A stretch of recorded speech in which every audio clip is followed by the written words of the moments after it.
ஆவணி குடை பிடிப்பாயா?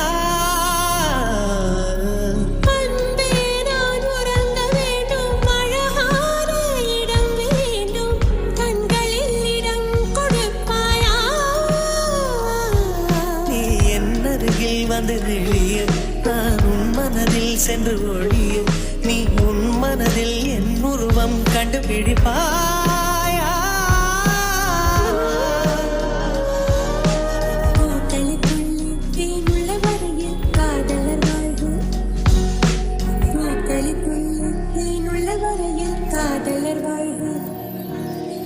பூமிக்கு மேலே வானுள்ள வரையில் காதலும் வாழ்க. காற்றே என் வாசல் வந்தாய், மெதுவாக கதவு திறந்தாய்.